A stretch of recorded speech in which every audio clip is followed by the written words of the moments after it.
Art galleries are a proud display of cultural heritage and a celebration of flair and rare talent. Here, the Johannesburg Art Gallery is the custodian of Africa's biggest art collection. Right, it should be teeming with visitors.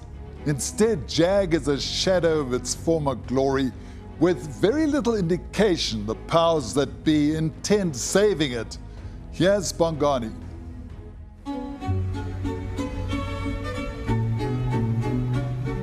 The Johannesburg Art Gallery, lying at the southern end of 𝗍𝗵𝗶𝘀 Park, in the heart of downtown Johannesburg. It's home to the most significant collection of art on the continent. Pre-Raphaelites, Rembrandt, Francis Bacon, Picasso, Marcel Duchamp, young black emerging artists right from the 1920s and 40s, and that material is here. And then on top of that is the greatest collection of early Zulu, Tsonga, Shangaan material in the world.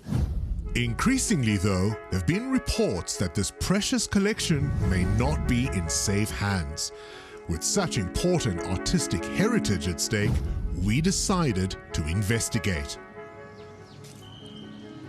The celebrated sculpture garden greets our arrival, but it's overgrown and littered with rubbish.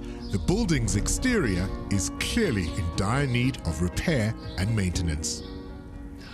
I think it's consistent neglect. Brian McKechnie is a heritage architect working on restoring historical buildings in Johannesburg. The gallery itself is disintegrating. It hasn't been properly looked after, so it's just not an ideal space to go and view artworks. Inside, the neglect continues. Not what you'd expect from a gallery housing around 10,000 artworks, including Rembrandts and Monets. The majority of exhibition spaces are empty, paint peeling from the walls. It's a Friday afternoon, it's the middle of the day. This should be teeming with visitors, with buses from schools, people from all around the country coming to see this famous collection. Can you hear the echo? We're joined by Carl Nel, internationally renowned artist and author who's been associated with the gallery for many years.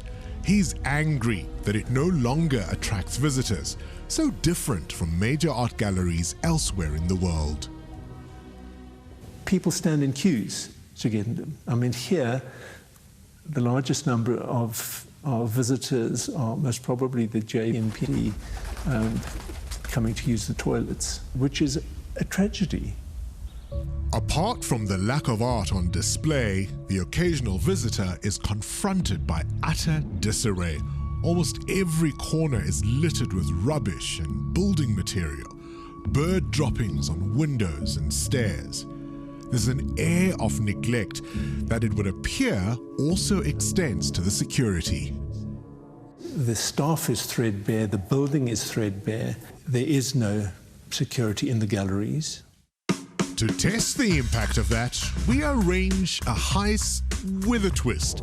We smuggle a cheap landscape we bought from a pawn shop for 25 Rand into the building.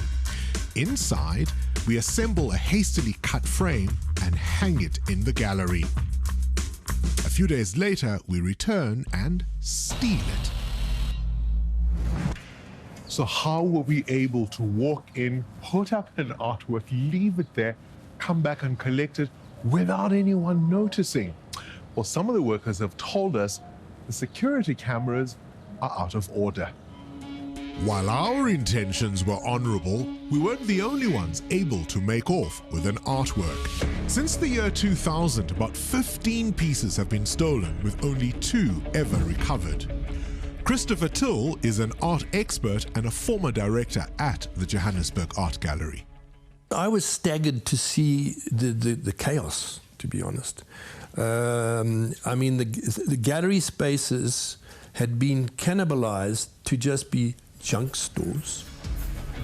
Hidden away in an upstairs room, we stumble upon a large number of works from the contemporary art collection.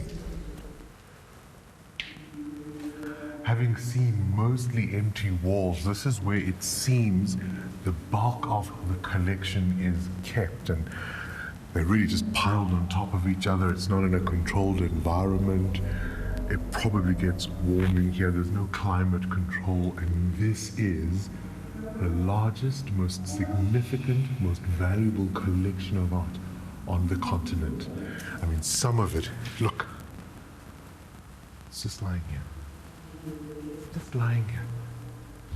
The reason these paintings aren't on display is down to another of the gallery's problems: water leakage. It appears to be slowly destroying the entire building. This seems to be the old conservation room, but as you can see, there's been massive damage, particularly to the floors. This used to be parquet flooring, but it's so severely damaged, presumably from water leaks, that it almost feels as if there was a fire here. There wasn't, but that's the extent of the damage. If you look at the condition of the gallery, that's not something that happens overnight. It's a long period of neglect.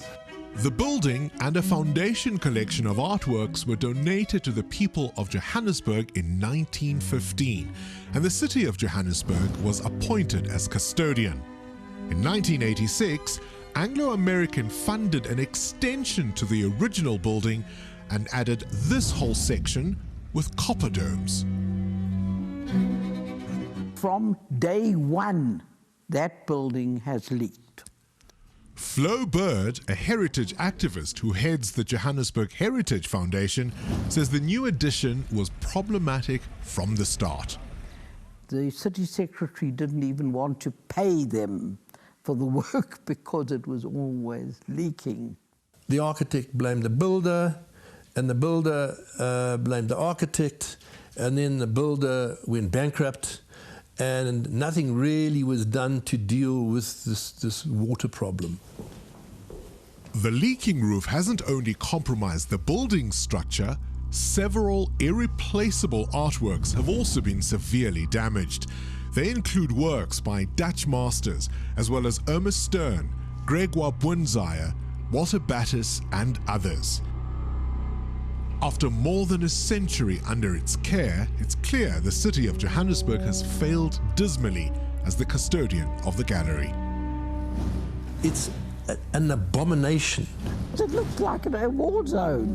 It is morally reprehensible. It probably is a health and safety hazard. You shouldn't have members of the public in a building like that. There was significant flooding in the building in 2016, and the persistent damp since then has seen black mold forming in various parts of the gallery, forcing their closure for health reasons. And for the last 7 years, no new artworks have been added to the collection. We put an embargo on buying any more work because it just gets damaged.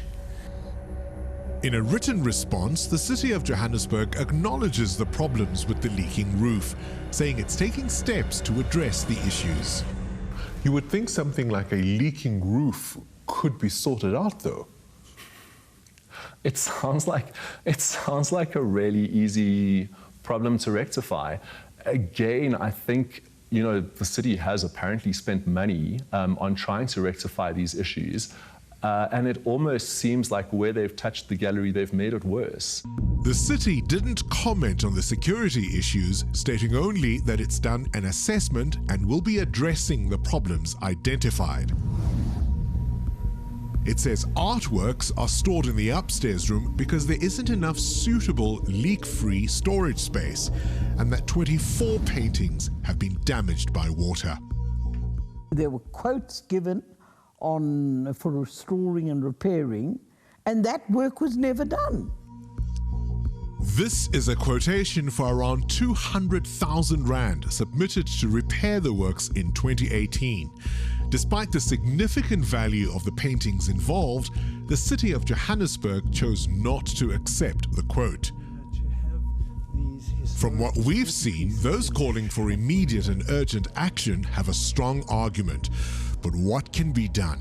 For me, that gives grounds for that collection effectively to be taken away from the city of Johannesburg because they're not looking after it.